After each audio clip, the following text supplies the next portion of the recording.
ปิดเนื่องจากว่ามื้อนี้ตอนเช้าน้ำมันขึ้นที่แบบ11 บาทเนาะมันขึ้น11 บาทแพงเด้เบิ่งคือบ่แพง11 บาทแต่ตีเป็นเงินกีบ7,000กว่า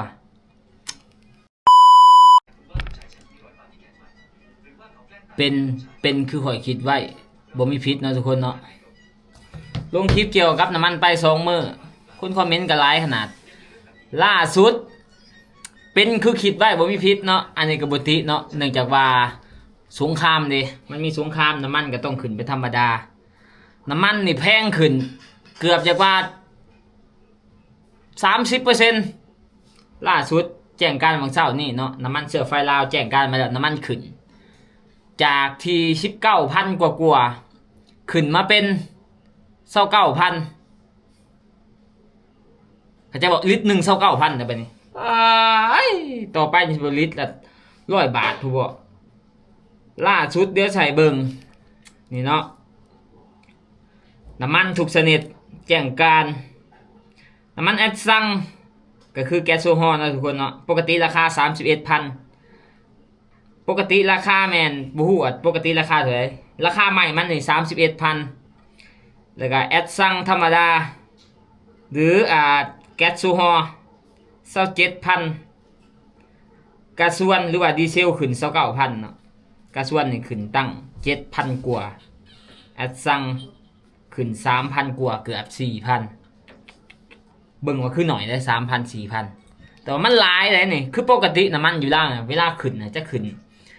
200 300 400กีบนะอันนี้มันขึ้น 7,380 กีบตีเป็นเงินบาทกับประมาณ7,000 7,340 กีบ10เกือบ11 บาท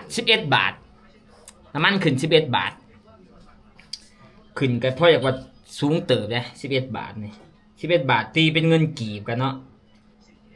ตีเป็นเงินกีบกับ 7,000 เอาแต่ว่าตีรวมๆเนาะราคาตอนนี้ใช่เบิ่งนะทุกคนราคา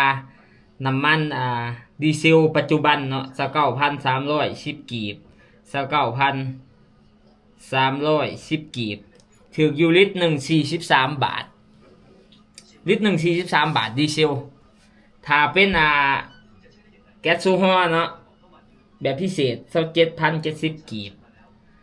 27,070 กีบลิตร1 40 บาท40 กว่าบาทถือว่าแพงกับเข้าใจนั่นทุกคนเนาะเพราะว่าน้ำมันหายากเด้แต่บ่ฮู้ราคาอยู่ไทยมันเท่าไหร่คอมเมนต์บอกกันเด้อทุกคนแต่ว่าขอมาเช็คเบิ่งราคาอยู่ไทยตอนนี้เนาะแก๊สโซฮอล์95มีแต่30 บาทจุด55แก๊สโซฮอล์91นะ3 บาท30 บาทจุด18เบนซิน39 บาทดีเซล29 บาทอยู่ลาวจะแพงกว่าประมาณ10 กว่าบาทเนาะแต่ก่อนหนามันก็น่าจะซ้ำๆกันนิดนึงหรือว่าอยู่ลาวแพงกว่านิดนึงแต่ว่าปัจจุบันนี่อยู่ไทยแพงอยู่ลาวแพงกว่าเพราะว่าเฮาซื้อน้ำมันมาดิเพราะมันแพงน้ำมันแพงก็บ่มีมันแม่นปัญหาเราทุกคนเนาะก็เข้าใจอยู่เนื่องจากว่ามันสงครามเด้สงครามโลกสงครามโลกน้ำมันนี่มันก็หาซื้อยากขนาดที่เฮาได้มาใช้สำนี้ก็ถือว่าโอเคแหละแต่ที่บ่โอเคก็คือน้ำมันข่อยเดือนอยู่ในรถเกือบสิบ่มีแหละเลาะใส่ปั๊มได้ก็ปิดคิดไว้นะคิดไว้บ่มีพิษคิดไว้บ่มีพิษฝากถึงเจ้าของปั๊มผู้ประกอบการเนาะเข้าใจอยู่ว่าอยากได้เงินนะแต่ก็อีต้นก็แหน่เงินเดือนเฮานี่แฮงต่ำเพื่อสิหาเงินได้เทื่อบ่แม่นง่ายน้ำตาเพิ่นอยากเป็นเลือดคือเห็นหลายคนคอมเมนต์บางปั๊มนี่ปิดเนื่องจากว่ามื้อนี้ตอนเช้าน้ำมันขึ้นที่แบบ11 บาทเนาะมันขึ้น11 บาทแพงเด้เบิ่งคือบ่แพง11 บาทแต่ตีเป็นเงินกีบ 7,000 กว่านักหน่วงทุกคนแต่ว่าข่อยว่าอนาคตนี่ไปสูงกว่านี้แน่นอนเนาะอันนี้เฉพาะมื้อเดียวแล้วที่มันขึ้นนี่นะยัง 7,000 กว่า10 กว่าบาทเลยอีกประมาณจักคันสงครามมันยังยืดเยื้อไปอีกเนาะข่อยคิดว่าน่าจะประมาณขึ้น เพราะอยากว่าทบครึ่งเท่าโตเลยคือตะกี้น้ำมันอยู่แล้วนี่ถือน้ำมันอยู่แล้วนี่ไม่ใช่ลิตรหนึ่ง9,000 10,000ขึ้นเป็นกายทบครึ่งเป็น19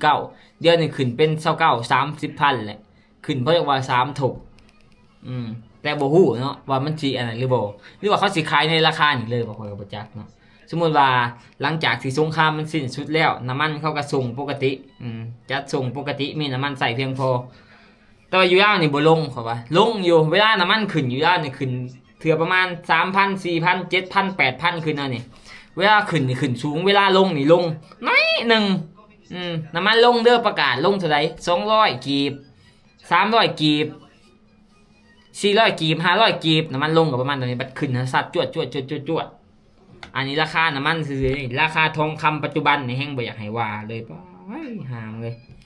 คันไผมีเงินตะกี้เนาะซื้อทองคำมาเก็บไว้แล้วไปขายหลายคนนี่ก็ลุกเติบเลยขายคำนี่มิแต่ห้านขายคำนะรวยเอาต้นขายนะขายแพงมากนี่คำมันขึ้นปุบ2-3 มื้อคำขึ้นปุบมาเนี่ยเขาคิดว่าเชี่ยคำมันขึ้นว่ะกูซื้อมาสมมติว่า50 ล้านเดือนนี้มันขึ้นเป็น55ซื้อเก็บประมาณ 2-3 มื้อได้กำไร6 ล้านได้กำไรเป็นหมื่นเสียไปขายเสือกห้านคำจนน่ะปิดไปขายบ่ได้แบบนี้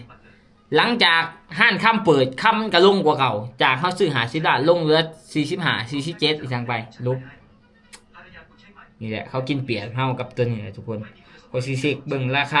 คาคำปัจจุบันอยู่ลาวกับอยู่ไทยมันแตกต่างกันสำไรเนาะเอาราคาค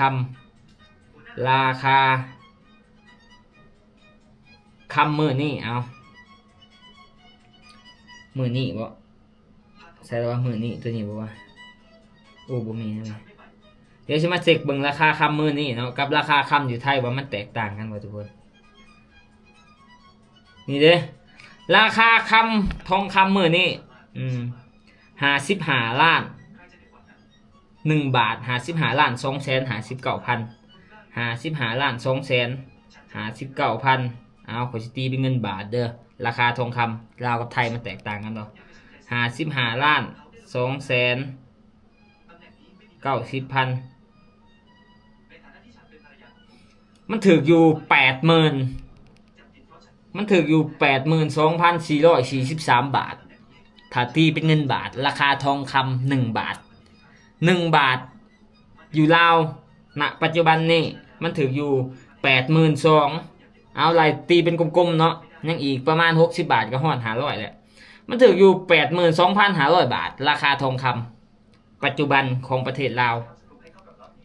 82,500 บาทเดี๋ยวเราจะมาเสกเบิ่งราคาคำอยู่ไทยเนาะมันเอาว่ามันแตกต่างกันบอกเขามันแตกต่างกันอะไรหน่อยเท่ากับซื้ออยู่ลาวหรือไปขายอยู่ไทยซื้ออยู่ไทยมาขายอยู่ลาวบ่คือกันอีกเพราะว่าอยู่ลาวมันเป็นคำ99.9แต่ว่าอยู่ไทยเนี่ยมันเป็นคำ9696%ราคาทองคำวันนี้โอ้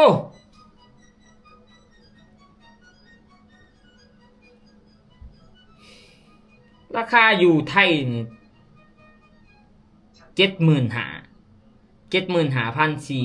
75,405 บาทต่างกับอยู่ลาวเด้อ70,000อันนี้มัน 82,500 บาท 82,500 บาทเอา82,500 บาท 82,500 บาทเดี๋ยวสิมาแตกต่างกันนะ 82,500 บาทมาลบให้ราคาคำไทยปัจจุบันแมน 75,400 บาท 75,400 บาทห่างกัน 7,000 บาทปุ๊ราคาทองคำอยู่ลาวนี่แพงเนื่องจากมันเป็นคำ99.9%แปลว่าคำอยู่ลาวมันบริสุทธิ์กว่าเนาะอยู่ไทยมัน96%อยู่ลาวนี่99ราคามันก็เลยแพงกว่าข่อยการันตี1,000,000%เนาะว่า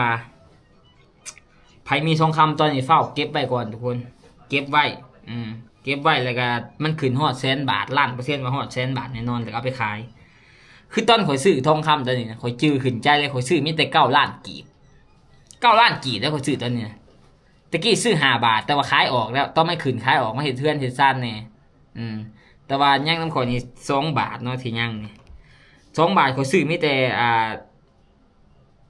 19 ล้าน2 บาทบาท1 9 ล้าน18 ล้านข่อยซื้อมีแต่18 ล้านกีบข่อยซื้อคำ2 บาทให้18 ล้านแต่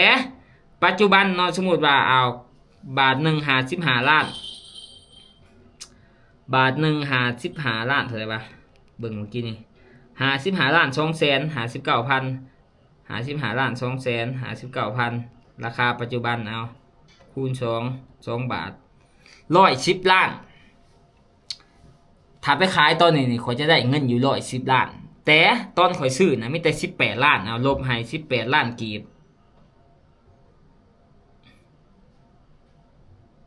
โอ้กูกำไร92 ล้านว่ะฮะรวยตายเด้นั่นนี่ขายบอกตอนก็ซื้อ18 ล้านแต่ว่ามาขายตอนนี้ได้110 ล้าน110 ล้านข่อยขายไปนี่ข่อยสีกำไรอยู่92 ล้านกีบข่อยสีกำไรนะ92 ล้านกีบตกเป็นเงินบาทประมาณ92 ล้านกีบอะไรกลมๆเนาะ92 ล้านกีบ92 ล้านข่อยสีกำไรอยู่137,180 กว่าบาทถ้าข่อยเอาไปขายตอนนี้ข่อยกำไร100,000 กว่าบาทโอ้หามเอ้ยตะกี้ก็บ่ได้คิดพ่อว่าคำมันสิขึ้นปานนี้ตะกี้บาทนึงมีแต่4-5 ล้านกีบขึ้นสูงสุดก็9 ล้านก็ยังตกใจอ่ะ9 ล้านไปซื้อยังแบบตะกี้มักซื้อคำไว้นะมันถูกเด้ได้เงินมาก็ไปซื้อไว้คันฮู้ว่ามันสิขึ้นปานนี้ซื้อไว้จักเป็นกิโลขนาดขาย2 บาทยังกำไรเกือบ100 ล้านห้านคำนี่รวยเละเลยทุกคนถ้ามีคำแบบอุปพันธ์อีสังเก็บไว้กำไรแบบขี่แตกขี่แตนเลยขึ้นที่แบบภายในจักปีวะภายในประมาณ 3-4 ปีช่วงโควิดมาเนี่ยนะขึ้นแบบทองคำกับน้ำมันนี่ขึ้นเพื่ออยู่จังพ่อเลยเนาะคนเขารวยเขาเห็นหมู่ข่อยนะซื้อคำไว้แต่บางครั้งมันก็แก็บคือกันบางเถื่อซื้อมามื้อเดียวลุบ50-60 ล้านก็มีคือกันซื้อคำสมมุติว่ามื้อนี้ราคามันขึ้นราคามัน50 ล้านปุ๊บโอ้ไปซื้อซื้อไว้เก็งกำไรถามมันขึ้นเขาจังไปขายเขาก็ขายออกให้เจ้ามามื้ออื่นมาพุ่นน่ะคำมันลงบัดนี้อ้าวเจ้าพัดย่านมันลงกว่าเก่าจะซื้อ50 ล้านข้าวนึงว่ามื้อเดียวลง5 ล้านลงเหลือ45 ล้านเจ้าย่านคำมันลงกว่า45 ล้านย่านมันเหลือหน่อยกว่าบัดนี้ก็เลยเฝ้าไปขายออกจากที่ได้กำไรกันลุบต้องเบิ่งดีๆนะทุกคนเนาะการที่จะซื้อคำมาแบบเก็บไว้เก่งกินกำไรนะแต่ว่าคันเก็บไว้อนาคตเมื่อหน้านี่กำไรแน่นอนเนาะถ้าบ่มีแนวใช้แนวจำเป็นต้องใช้ก็ซื้อมาก็กินกำไรแน่นอนโอ้ราคาทองคำหรือว่าราคาน้ำมันอยู่ไทยเดี๋ยวนี้ก็ขึ้นคือกันหมดทุกคนเป็นอะไรก็สามารถคอมเมนต์บอกได้นะทุกคนเนาะว่าคืออยู่ลาวบ่อยู่ลาวนี่ขึ้นเพื่อเนาะปั๊มน้ำมันมื้อนี้ฮะก็มาเปิดปกติน้ำมันก็เหลือใช้ปกติมื้อนึงแต่ว่าก่อน 2-3 มื้อก่อนหาปิดบางห้านนี่ปิดแน่นอนไปห้านได้ก็ปิดไปห้านได้ก็ปิดต้องเรียนคิวไปค่อยคิดไว้ในใจอยู่แต่ค่อยอัดคลิปเถื่อทับอิดพวกเขาว่าถ้าเบิ่งได้ประมาณ2-3 มื้อราคาน้ำมันจะขึ้นอันนี้มันขึ้นแห้งก้าวกระโดดขึ้นแห้งขนาด 7,011 บาท